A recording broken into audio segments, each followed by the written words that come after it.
Bonjour et bienvenue à ce 14e cours de comptabilité générale belge où on va parler de variation de stock, c'est-à-dire d'inventaire, mais cette fois-ci stricto sensu. Alors, on va voir un petit peu les opérations, comment est-ce qu'on les comptabilise, et puis on va voir 4 méthodes de valorisation. La valorisation individuelle, qui ne nécessite pas plus d'explications que ça, et puis le coût moyen unitaire pondéré, le FIFO et le LIFO. Alors, pour commencer, c'est parti. L'inventaire, le principe est pour établir le patrimoine au bilan, hein, c'est de faire un relevé annuel qui est à la fois détaillé et estimatif des valeurs actives et des valeurs passives de l'entreprise. Bon, tout ça c'est bien beau, mais pour dire les choses simplement, hem, vous vous rappelez que quand je vous ai présenté le plan comptable minimum normalisé, je vous ai pas parlé de la classe 3 et je vous ai dit voilà, ça ce sont les classes d'inventaire où finalement on va refléter la valeur de notre stock.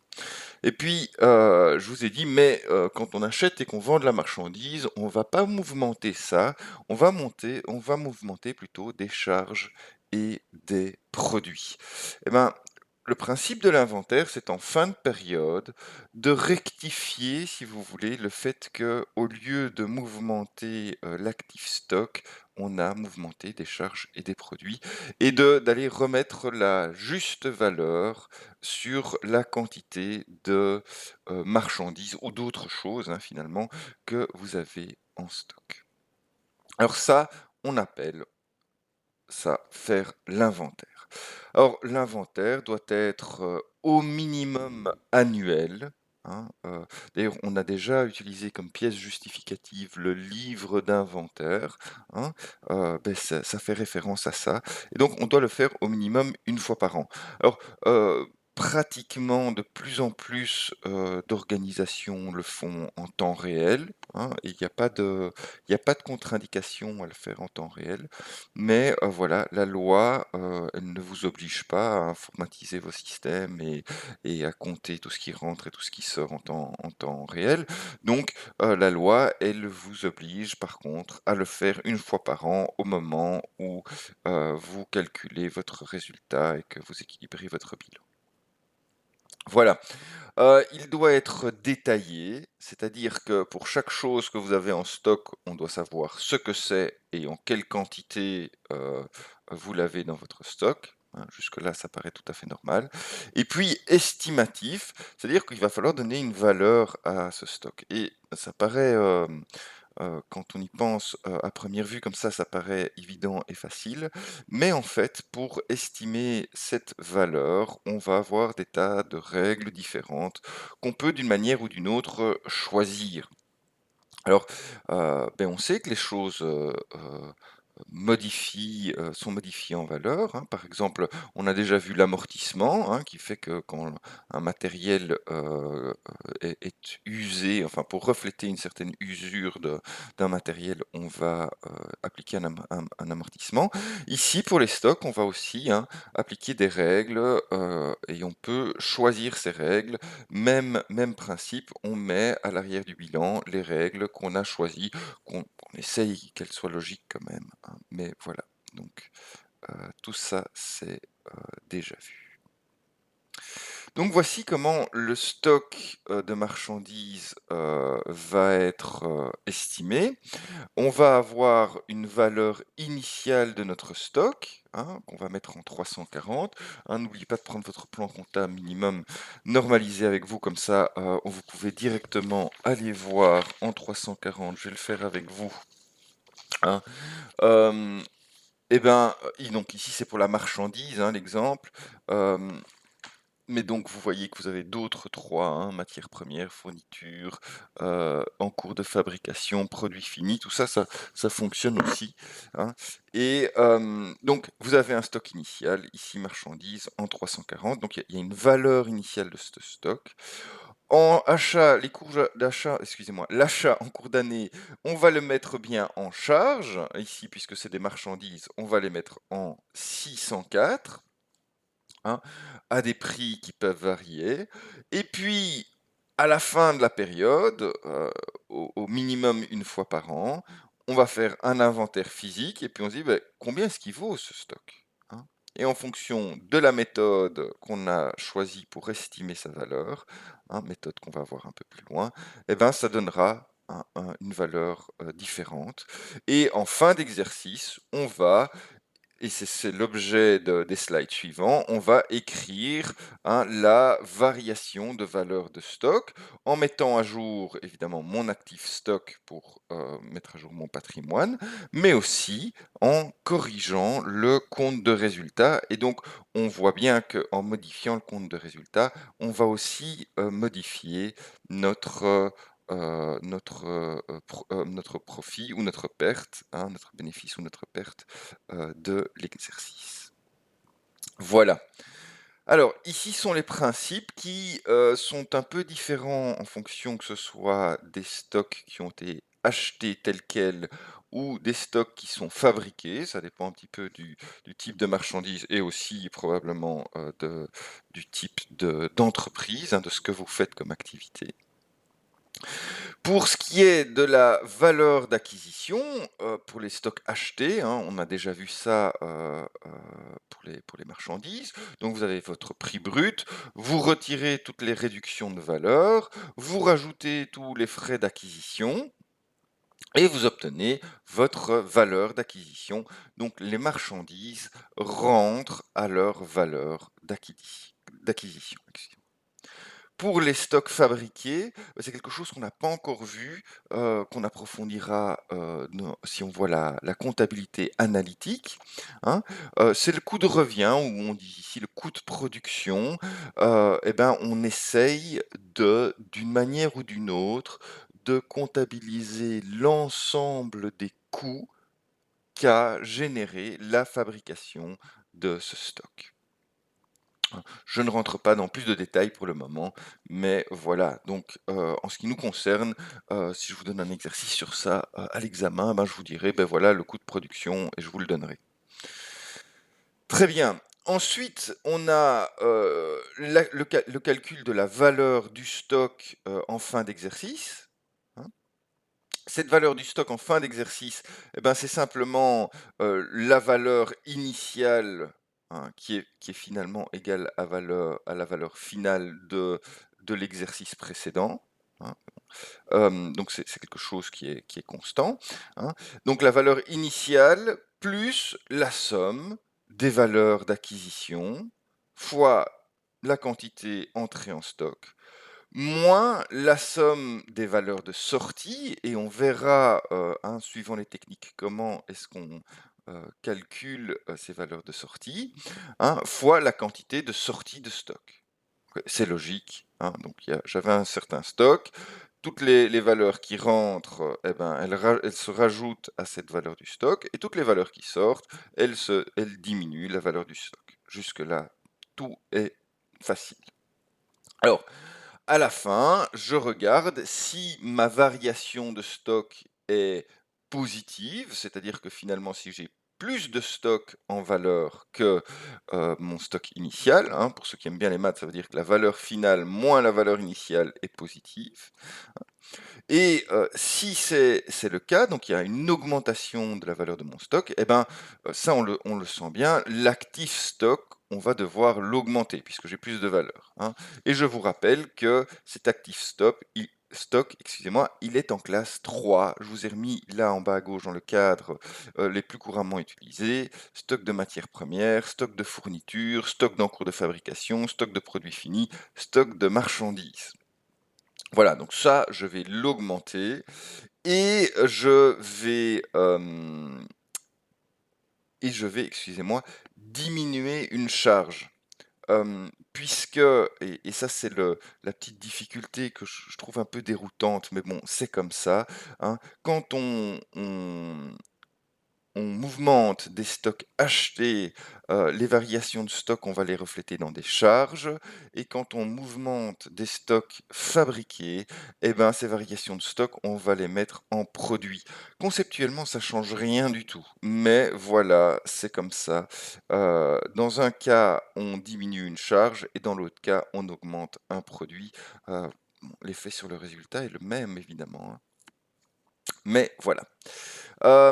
Donc ça, c'est clair, s'il y a une augmentation de stock, eh ben, je pars en me dire: «J'augmente mon actif en classe 3 et soit, puisque j'ai augmenté l'actif, je vais débiter, donc je vais créditer soit une charge, c'est-à-dire la diminuer, soit un produit, c'est-à-dire l'augmenter en 609 quelque chose ou en 71 quelque chose» et vous pouvez vous référer au, compte que je vous ai mis en bas dans les cadres.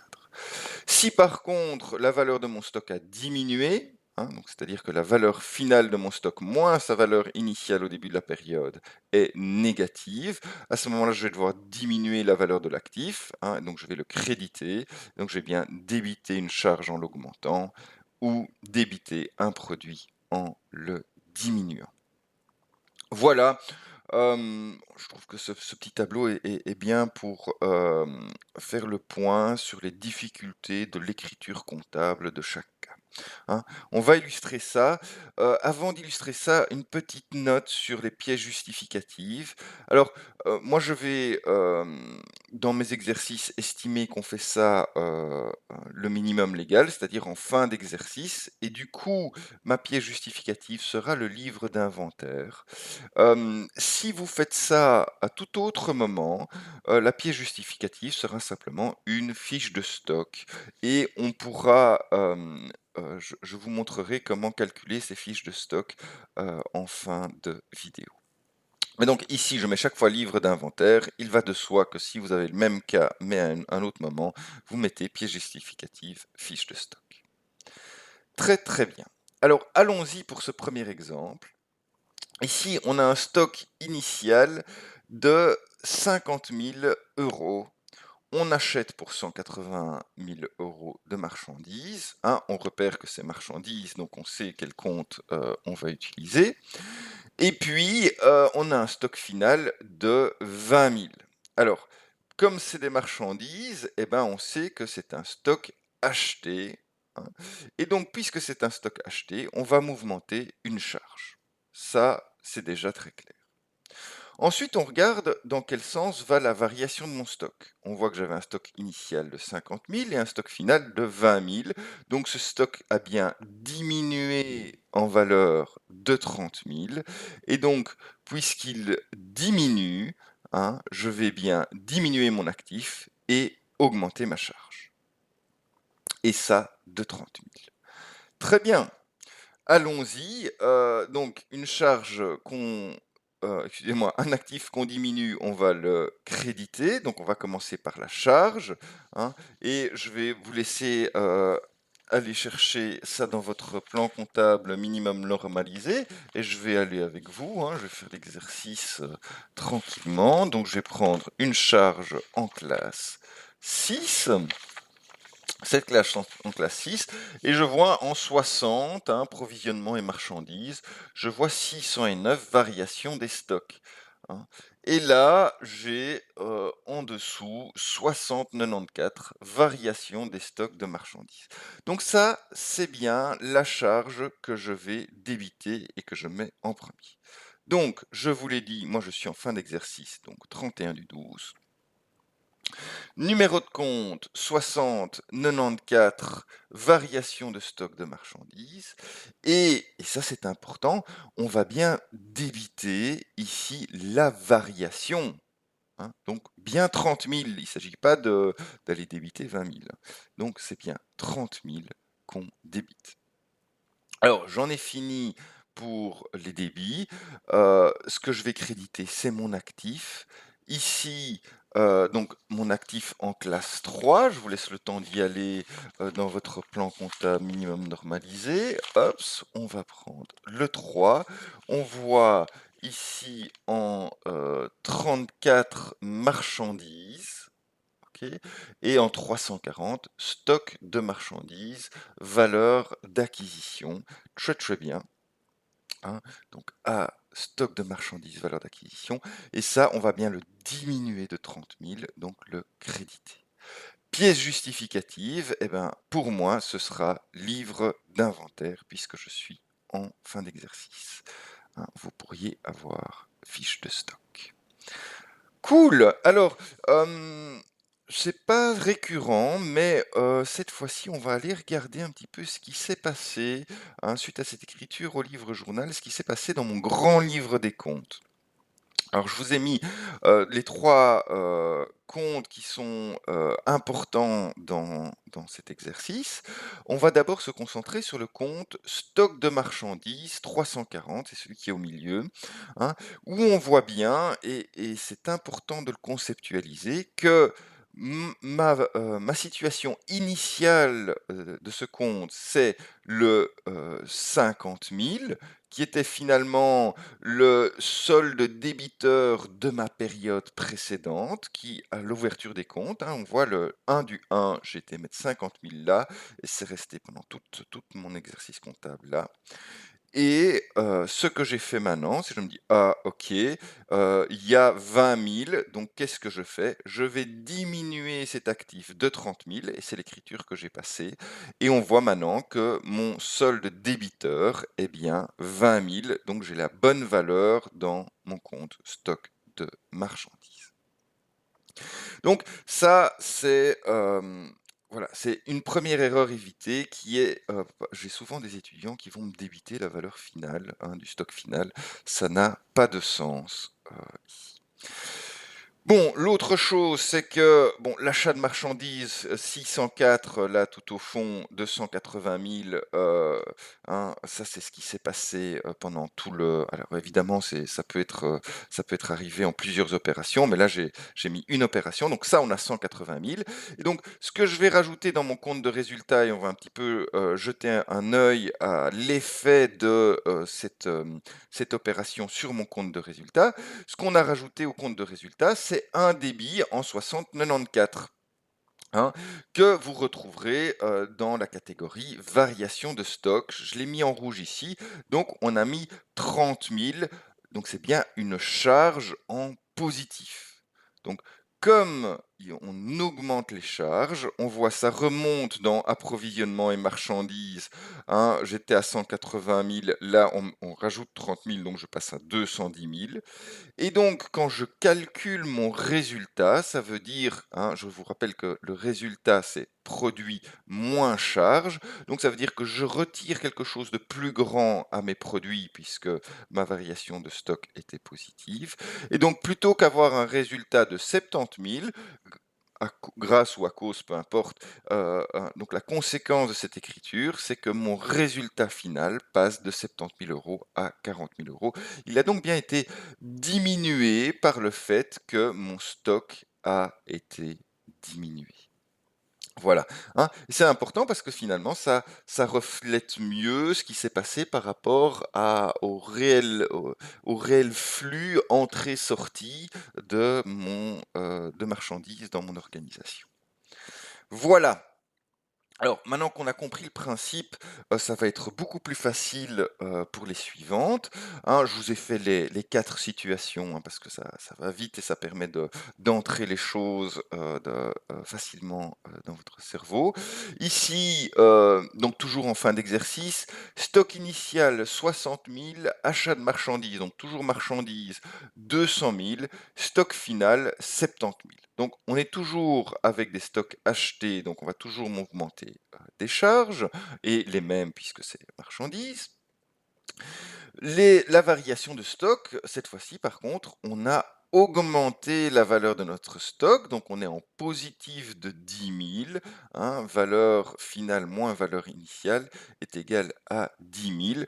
On va donc augmenter cet actif stock en classe 3 et diminuer cette charge en classe 6. Alors cette fois-ci, on va inverser, l'ordre, hein, puisqu'on fait toujours de débit à crédit, hein, donc on est pour moi toujours le 31 du 12 et ici, on va mettre l'actif, 340 stock de marchandises au débit, hein. On débite toujours la différence entre 60 et 70, donc on va débiter 10 000 et à charge, 60,94, variation des stocks de marchandises, crédit 10 000, pièces justificatives, livre d'inventaire. Bon, donc ici, la seule nouveauté, c'est qu'on inverse évidemment l'ordre, on fait bien de charge, excusez-moi, de actifs à charge, alors que quand on avait diminué la valeur de notre stock, on avait fait de charge à actifs. Regardons ça au grand livre des comptes. On se concentre de nouveau en premier sur stock de marchandises en 340 l'actif. On voit que ici on avait 60 000 en situation initiale qui nous venait de l'exercice précédent et qu'on a bien ici débité 10 000 supplémentaires et ça nous fait un solde débiteur de 70 000. Très bien.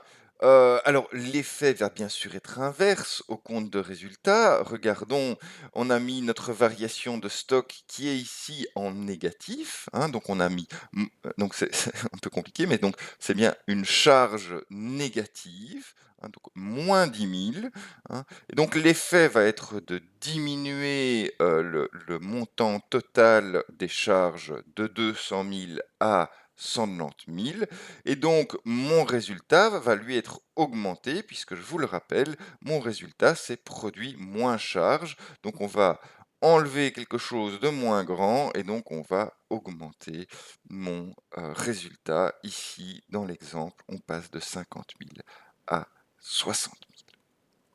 Voilà. Hein, donc ça, c'est une bonne question de voir, pour voir si vous avez compris, hein, de vous demander quel sera l'effet sur le résultat final. Hein. Et donc, oui, je le dis comme ça au passage aussi, cet effet sur le résultat final, il aura un effet aussi sur ce que vous allez devoir payer comme impôt sur le bénéfice, hein, puisque une partie de l'impôt que vous devez payer est fonction du bénéfice que vous faites, hein. Et donc, on peut un petit peu jouer avec ça pour l'optimisation fiscale, mais enfin, oui, je devrais pas dire ça. Ce que je devrais surtout dire, c'est que ça veut dire que le contrôleur fiscal, il va regarder très précisément comment est-ce que vous avez calculé ça, parce que ça a un impact sur les impôts que vous allez payer. Et donc, il va être sûr de vouloir être sûr que vous n'avez pas froucholé là-dessus et que vous avez été droit dans vos bottes. Très bien. Stock initial, ah oui, autre exemple, excusez-moi. Stock initial 60 000, vente de produits finis. Alors attention, produit fini veut dire que c'est quelque chose que j'ai fabriqué moi-même, hein. 210 000, stock final 10 000, hein. Donc là, il y a bien une réduction de la valeur de stock de produits finis, hein. Donc pour imaginer ça, imaginez-vous une chaîne de production et c'est au bout de la chaîne, hein, on pourrait aussi avoir, j'ai pas mis d'exemple illustratif après ça, on pourrait aussi avoir des produits intermédiaires dans la chaîne, hein, puisqu'il y a plusieurs étapes dans cette chaîne de production, hein. On pourrait avoir des produits semi-finis, hein. Mais ici, produits finis, donc c'est tout au bout de la chaîne, ils sont prêts à être vendus, entre guillemets. Et en fonction de ce que vous avez comme réserve, eh ben, il y a une valeur des produits finis qui va être modifiée.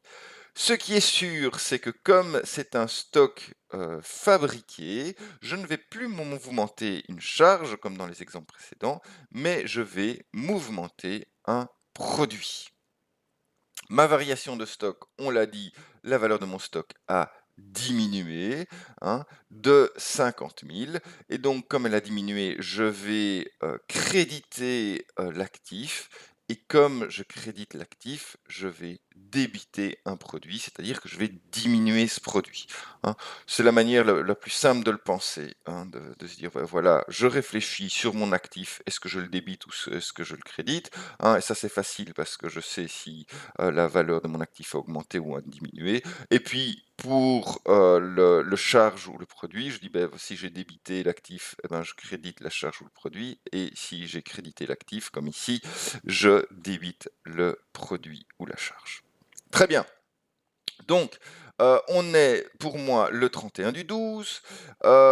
Eh ben, on va commencer par produit puisqu'on a crédité l'actif. Alors, on va aller prendre le temps de regarder dans le plan comptable minimum normalisé en classe 7 pour les produits. Voilà, très bien. J'y suis presque. En classe 7, nous y voilà. Et en classe 7, on a en 71, variation des stocks et des commandes en cours d'exécution, hein. Et donc, on me dit que c'est un produit fini. Et donc là, j'ai 713, variation de stock de produits finis. C'est parti. Et je le débite de nouveau pour la différence, hein, 10 000, hein. OK. Ah, eh ben, l'actif, alors ce sera plus le même actif que la fois passée, puisque maintenant, c'est plus une marchandise, mais c'est un produit fini. Et on voit, moi j'ai mis 33, voilà, stock de produits finis, 330, c'est parti. Et pour la différence, donc 50 000. Très très bien. Pièce justificative, pour moi, livre d'inventaire. Ok, regardons ce qui se passe au grand livre des comptes. Donc, on voit que d'un point de vue stock de produits finis, on avait une situation initiale de 60 000. Maintenant, on a bien crédité 50 000, donc j'ai un solde débiteur de 10 000 et c'est bien ce que je voulais, hein. Je voulais ça comme valeur finale de mon stock. Et d'un point de vue impact sur le compte de résultat, eh ben, je vais débiter le compte 713, ce qui va finalement me mettre un produit en négatif dans mon compte de résultat. Et donc, je vais diminuer ce chiffre d'affaires qui était ici de 210, de telle sorte que mon produit ne sera plus 210 mais 160. Et là, comme mon résultat est produit moins charge, j'ai pas mis de charge ici, hein, mais on a compris le principe, il sera diminué de 50 000. Donc ça diminue bien mon résultat, le fait d'avoir diminué la valeur de mon stock. Très bien, dernier exemple. Ici, stock initial 60 000, stock final 70 000. C'est le même exemple, hein, sauf que ici il y a une augmentation de mon stock de produits finis. Stock fabriqué, donc bien un produit. Variation de stock plus 10 000, hein, donc je vais augmenter l'actif, le débiter et donc créditer le produit. Je commence donc bien par mon actif 330 que je débite pour 10 000 à 713 que je crédite pour 10 000. Pièce justificative, livre d'inventaire. Regardons ça au grand livre des comptes. On a donc bien ici un débit supplémentaire de 10 000 qui modifiera mon solde débiteur qui est bien maintenant de 70 000 et c'était la valeur du stock final que je voulais. Tout va bien. Quel sera l'effet au compte de résultat? Eh bien ici, j'aurai une modification positive de mon produit et donc je passerai, ce qui va augmenter, excusez-moi, mon chiffre d'affaires et donc qui va augmenter mon bénéfice ou diminuer ma perte, hein. On a bien compris le principe. Voilà, ça c'était pour les écritures comptables. Alors, maintenant, on va quand même faire une petite initiation à ces règles d'évaluation. Hein. Il y en a 4 principales, en fait 5, hein, parce que le coût moyen unitaire pondéré, il y a plusieurs manières de le faire. Le plus facile étant la valeur individuelle. Alors ici, ce sont des stocks de marchandises où chaque marchandise est unique. Hein. L'exemple qu'on prend en général, ce sont, hein, des œuvres artistiques, hein, uniques. Hein. Ben, vous avez un tableau, hein, de Van Gogh, les tournesols, eh ben, il n'y en a pas deux comme ça, et donc c'est clair que sa valorisation, ben, c'est le prix de celui-là, il y a pas d'autre forme de procès. Hein. Il entre à ce prix-là, il sort à ce prix-là, et il y a rien d'autre. Hein. Les antiquités, éventuellement les diamants, enfin toutes des choses dont le prix est unique et qui ne sont pas interchangeables en fonction d'une typologie. Ensuite, on aura le coût et certains ouvrages disent prix moyen unitaire pondéré avec l'abréviation qui correspond. Et ici, le principe est de faire une moyenne, hein, de tous les éléments entrés dans le stock. Ensuite, on a des méthodes, et là on utilise la terminologie anglaise, hein, first in, first out.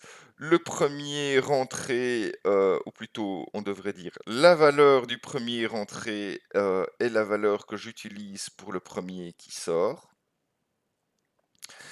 Et c'est-à-dire que en gros, les éléments les plus anciens du stock sortent en premier, ou last in, first out, hein, où on considère que c'est au contraire les éléments du stock les plus récents qui sortent en premier. Alors, d'un point de vue légal, vous devez indiquer la méthode que vous utilisez pour chaque produit stocké. Vous indiquez cette méthode à l'annexe du bilan.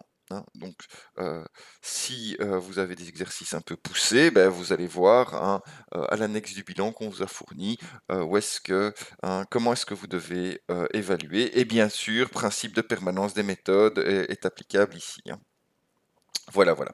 Alors, ici, c'est un petit exemple pour vous montrer que, bon, même si on voit ce qui est mis à l'annexe du bilan, ça reflète quand même une certaine réalité physique. Hein. Par exemple, si j'ai des fruits, hein, admettons que j'ai des fruits, ben, on sait que les fruits, c'est périssable. Hein, donc j'aurai tout intérêt à vendre les fruits les plus anciens en premier pour éviter d'avoir des pertes, tout simplement. Et donc, si je dois valoriser mon stock de fruits, eh ben, j'utiliserai vraisemblablement un first in, first out, hein, puisque physiquement, ce sont bien les fruits les plus anciens que je vais vendre en premier. Hein. D'abord parce que mon client est content, ils sont juste mûrs à point. Et ensuite parce que c'est ce que je fais dans la réalité. Hein. Donc on essaye quand même de faire ce qu'on fait. Alors, l'autre exemple que j'ai mis ici, c'est celui du gravier. Alors, par gravier, vous devez vous imaginer que vous avez un enclos dans lequel vous stockez ce gravier et que vous arrivez avec votre machine par une entrée unique. Et donc vous allez vous allez poser, si vous voulez, le gravier en premier au fond de cette pièce ou de cet enclos. Et puis chaque fois que vous avez du gravier supplémentaire, vous allez le mettre devant. Et à partir du moment où vous retirez du gravier, vous n'allez pas vous amuser à contourner celui que vous avez mis devant pour aller au fond de l'enclos. Hein. Du gravier, ça sera bon encore dans 100 ans, il n'y a pas de souci. Donc vous allez simplement reprendre celui que vous avez posé en dernier. Hein. Et c'est pour ça que pour ce type de marchandise, si on devait le valoriser, on le valoriserait plutôt en LIFO. En tout cas, c'est à ça que ça correspond, hein, comme manière de réfléchir. Dernier exemple, celui de l'essence. Et ici, vous devez vous imaginer la citerne qui est à moitié, qui est donc qui est pas forcément tout à fait vide quand vous venez, remettre, de l'essence, dedans que vous avez racheté à, un nouveau prix et donc cette nouvelle essence, quand vous allez la verser dans la citerne, elle va se mélanger, hein, avec, l'ancienne essence et donc si, vous voulez, calculer le prix réel de l'échange, qu'il y a dans la citerne et ben, vous devriez utiliser une moyenne, hein, des 2 quantités d'essence qui ont été mélangées dans cette citerne. Donc voilà pourquoi il existe, ces différentes manières de valoriser, hein. Je ne vous ai pas remis, la valorisation individuelle puisque là, c'est clair qu'un objet, c'est un objet et s'il est unique, voilà. Commençons par cette, valorisation au prix moyen pondéré.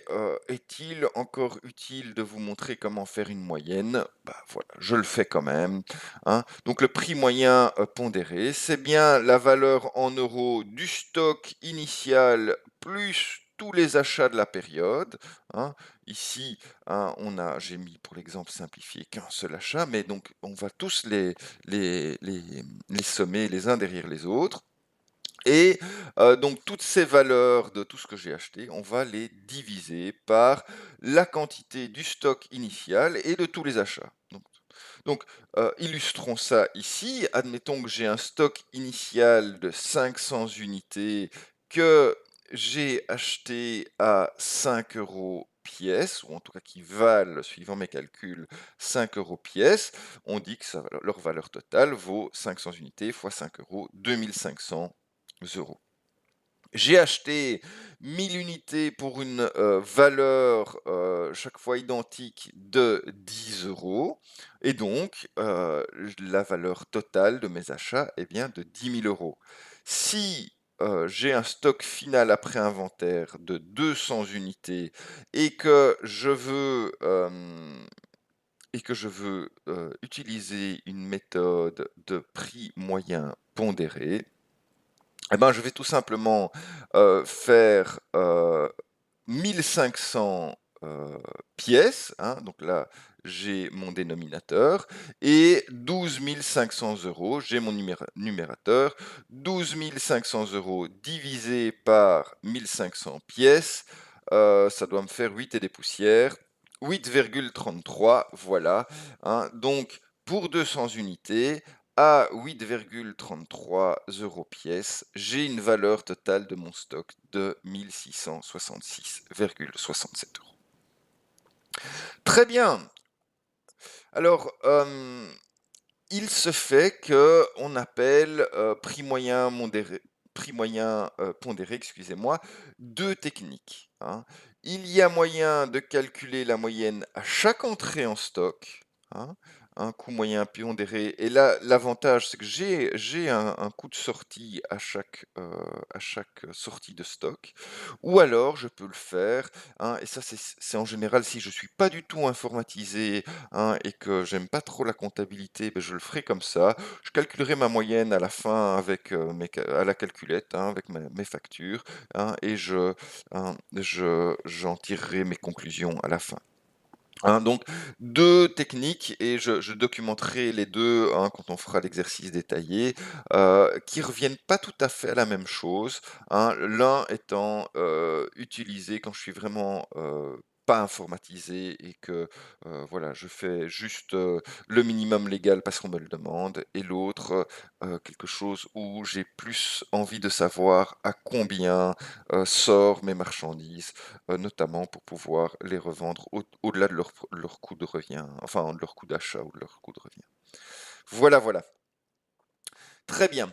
Alors, allons-y pour un coût moyen unitaire pondéré à chaque entrée. Alors, ce sera toujours le même exercice, hein, que je vais utiliser pour toutes les méthodes. Comme ça, on va pouvoir regarder quelle est la différence pour la valeur de mon stock final. Allons-y, j'achète, donc mon stock au départ est de 0. J'achète 5 manteaux à 25,58 € pièce, hein. En général, vos bons d'entrée sont numérotés. Ici 144 et on fait ça le 5 du 11. Donc le 5 du 11, bon d'entrée 144, quantité 5, prix unitaire 25,58 et donc si je veux le prix total, je fais bien 5 fois 25,58, 127,90. Comme je n'avais pas de stock, eh ben, mon stock égale la valeur de cette première entrée. Pas de grosse discussion ici.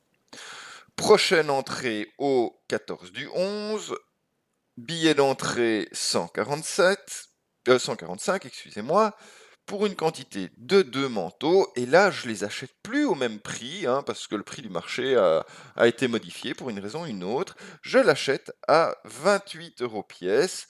Quantité totale de mon achat 2 fois 28 euros, 56 euros. On voit maintenant que je vais devoir faire un petit calcul pour la valeur de mon stock. Eh ben, je vais avoir 7 articles en stock.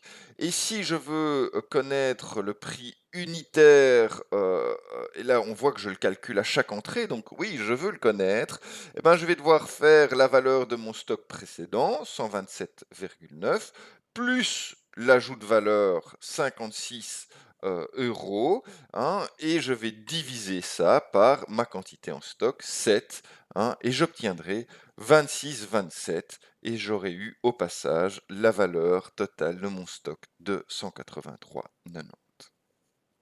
Ok, alors que se passe-t-il maintenant si j'ai une sortie de stock? Eh bien, regardons au 15 du 11, j'ai une sortie de stock de 2 manteaux.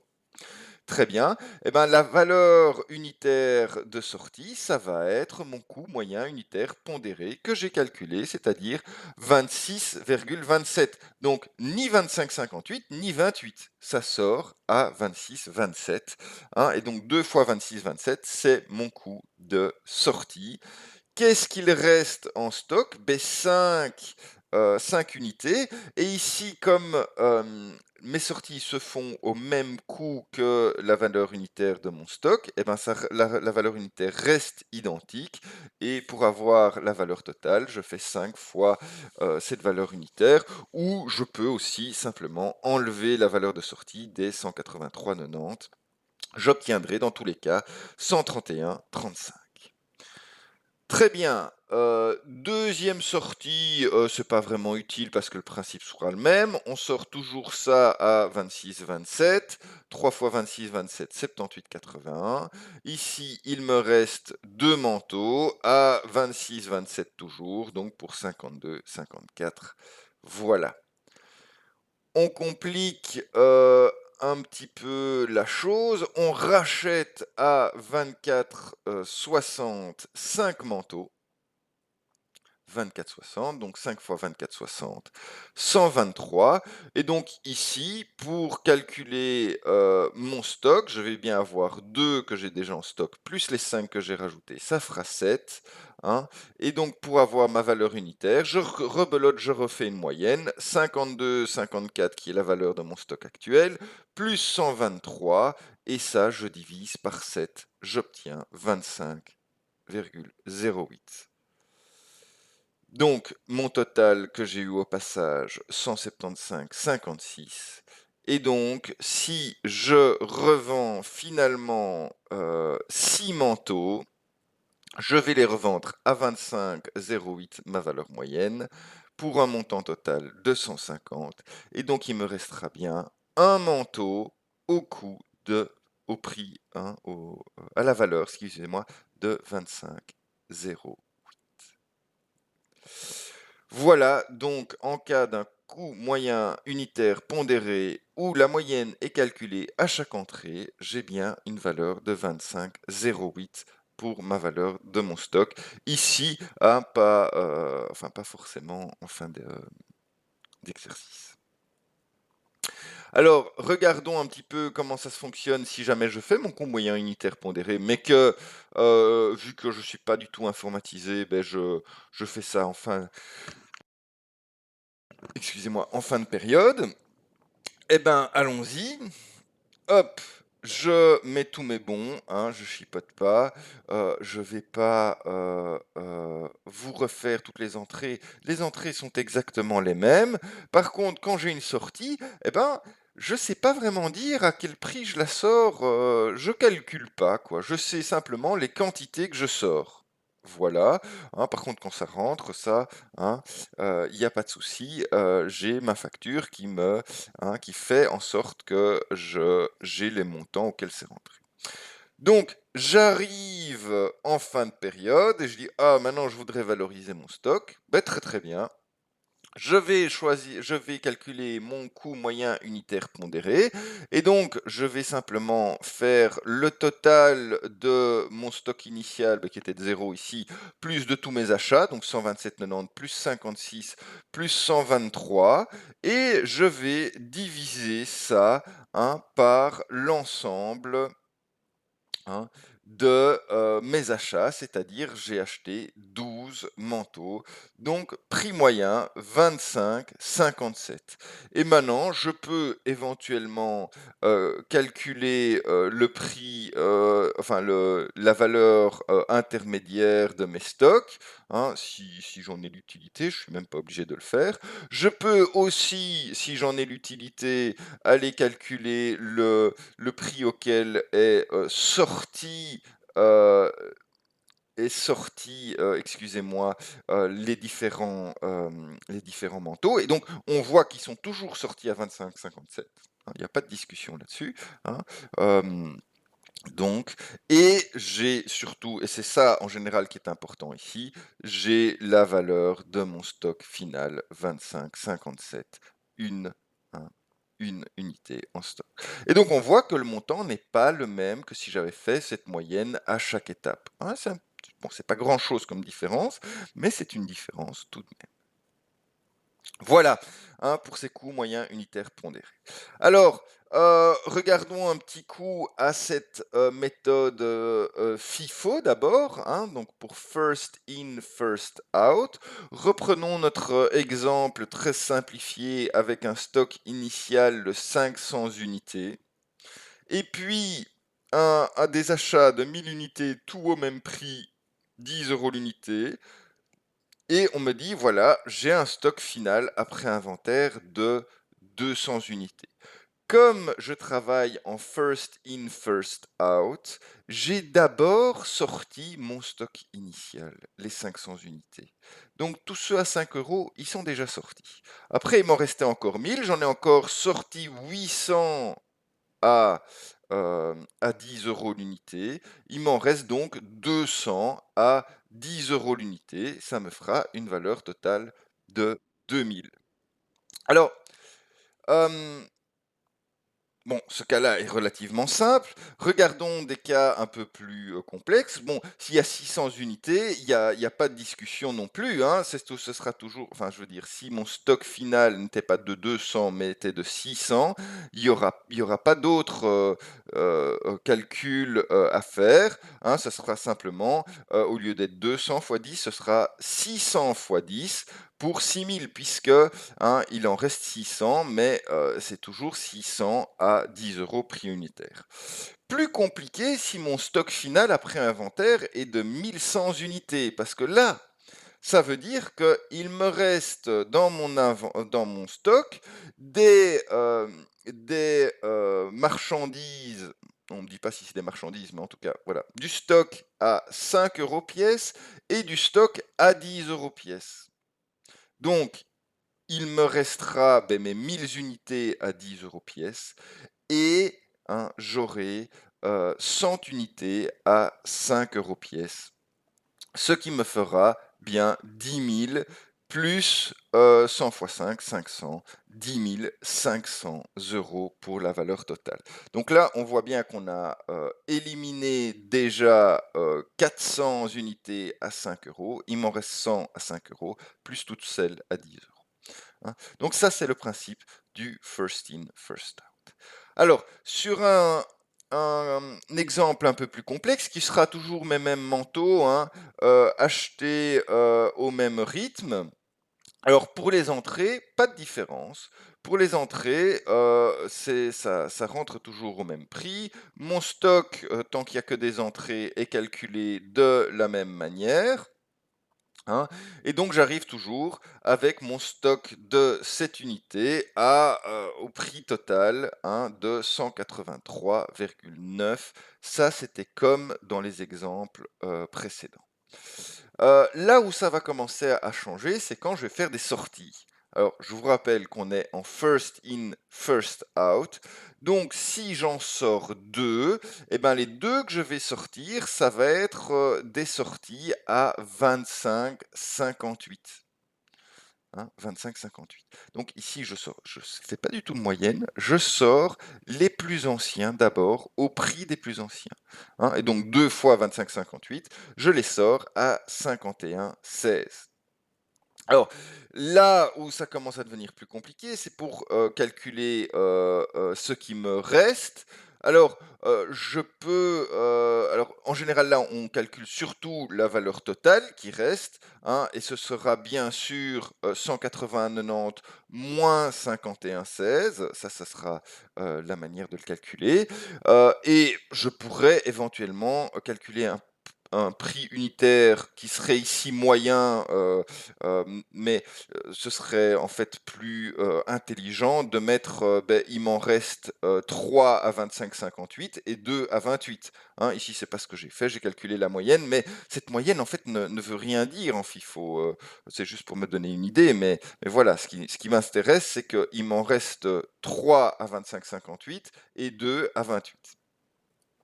Hein. Et du coup, deuxième sortie, 3 unités. Ben, ces 3 unités, c'est toujours celle que je sors à 25,58. Donc 3 fois 25,58, 76,74. Et de nouveau, pour calculer mon stock final de 2, hein, soit je peux me dire, c'est les deux qui me restent à 28, donc je sais que ce sera 56. Je peux aussi faire 132,74 moins 76,74. Hein, et là, je sais que mon prix unitaire sera 28, et là, il a du sens, puisque il n'y a qu'un seul, il n'y a plus que des marchandises achetées à un seul prix qui reste en stock. Très bien. Alors, le 20 du 11, qu'est-ce qui se passe? Nouvelle entrée. Nouvelle entrée, et ça va être intéressant. Nouvelle entrée à 24,60. Donc les entrées, ça se calcule toujours de la même manière. 5 fois 24,60, 123. Pour avoir le prix de mon stock, eh ben, 2 plus 5, ça me fait 7. Le prix moyen n'est pas très intéressant ici, puisque je vais avoir plusieurs prix. Hein. Ce qui est intéressant, c'est de savoir que j'en ai 2 à 56, qui sont les plus anciennes, et j'en ai 5 à 24,60. Prix total 123 plus 56, éventuellement ici divisé par 7, ça nous fait un prix unitaire moyen de 25,57. Qu'est-ce qui se passe lors de ma dernière sortie? C'est probablement celle qui va être le plus compliquée ici. J'en sors 6. Alors, à quelle valeur est-ce que je vais les sortir? Eh bien, ça, c'est pas évident, parce que je vais devoir en sortir 2, les plus anciens, first in, hein, 2 à 28. Je vais en sortir 2 à 28 et je vais en sortir le reste 4 à 24,60. Donc là, la moyenne, ce sera la moyenne entre les deux. Hein, mais donc, il faudra bien faire 2 fois 28 plus 4 fois 24,60 pour savoir le prix total de ma sortie. Et celui qui restera, eh ben, sera au prix de 24,60, qui est le prix de mon dernier achat. 24,60. C'est donc ici une valeur de stock finale différente des valeurs précédentes. On a bien compris. Très très bien. Dernière manière de faire, la valorisation, excusez-moi, par la méthode LIFO. LIFO, donc bien pour last in, first out. Dans mon exemple simplifié, des 500 unités stock initial, et puis 1000 unités à 10 euros, et ben comme c'est last in, first out, j'ai d'abord sorti mes 10 000 unités à 10 euros et il me reste 200 unités. Enfin, j'ai encore sorti en plus 300 unités à 5 euros et il me reste donc 200 unités à 5 euros, soit une valeur totale de 1000. Alors ça aurait été plus compliqué évidemment si j'avais eu un stock final après inventaire de 600 unités. Là, sur le coup, qu'est-ce que j'aurais dû faire? J'aurais dû en prendre 500 à 5 euros pour 2500 et en rajouter 100 à 10 euros donc pour 1000 et j'aurais donc eu 3500. Alors, voyons avec nos manteaux comment est-ce qu'on va procéder. Pour les entrées, pas de différence. Elles rentrent toujours au même prix. Le premier stock est calculé toujours de la même manière, hein, et ici, on est toujours à 183,90. Première sortie, 15 du 11, et on va en sortir deux. Donc c'est last in, first out. On va sortir les deux derniers qu'on a achetés, et donc on va les sortir à 28 euros. 2 fois 28 euros, 56. Et donc, ce qui me restera en stock, eh ben, ça va être la même valeur de stock qu'après mon premier achat, puisqu'il m'en restera 5. Et ce sera les 5 les plus anciennes, soit à 25,58 pour 127,90. Deuxième sortie de 3, ben là il n'en reste plus à 28 euros, donc je vais les sortir à 25,58. 3 fois 25, 58, 76, 74. Et il m'en restera donc 2 au prix toujours identique de 25, 58. 2 fois 25, 58, 51, 16, qui est bien égal à la valeur de mon stock précédent, 127,90, moins la valeur de sortie, 76, 74. Très bien. Regardons ce qui se passe si jamais je refais un achat. Pas de complications ici. Sauf que pour la valeur de mon stock, je vais bien faire 7 et je vais faire 51,16 plus les 123. Hein. Donc, on comprend bien ici que la moyenne 24,88 n'a pas beaucoup de sens. Ce que je dois retenir, c'est que j'en ai 2 à 25,58 et 5 à 24,60. Et d'ailleurs, si j'en sors ici 6, et ça va être bien compliqué, je vais devoir d'abord sortir les dernières à 24,60. Donc j'en sors 5 à 24,60 pour 123 euros au total, plus 1 à 25,58. Hein. Et ça veut dire que la valeur de la pièce qui me reste est bien le 25,58, qui est donc bien différent de tous les exemples précédents. Hein. Donc, pourquoi est-ce qu'on a été autant dans le détail? Mais pour que vous puissiez réellement comprendre qu'en fonction de la valorisation de mes éléments en sortie de stock, eh ben, je vais avoir une valeur de mon inventaire qui sera différente. Donc, d'une part, c'est important de toujours garder la même technique pour que ça fasse un sens à long terme dans la continuité. Hein, et que d'autre part, ça reste une estimation, puisque à la fin, hein, peu importe l'exemple que j'avais, j'ai toujours un et un seul manteau en stock. Voilà. Alors ça me permet d'introduire le prochain cours. Eh ben, on verra que donc suivant la technique que j'utilise, eh ben, je vais avoir une sur ou une sous-évaluation de ma valeur du stock final et que je pourrais éventuellement faire un recalcul à la valeur du marché, hein, et c'est ce qui pourrait expliquer les réductions de valeur, et ça, c'est quelque chose que je vous montrerai la fois prochaine.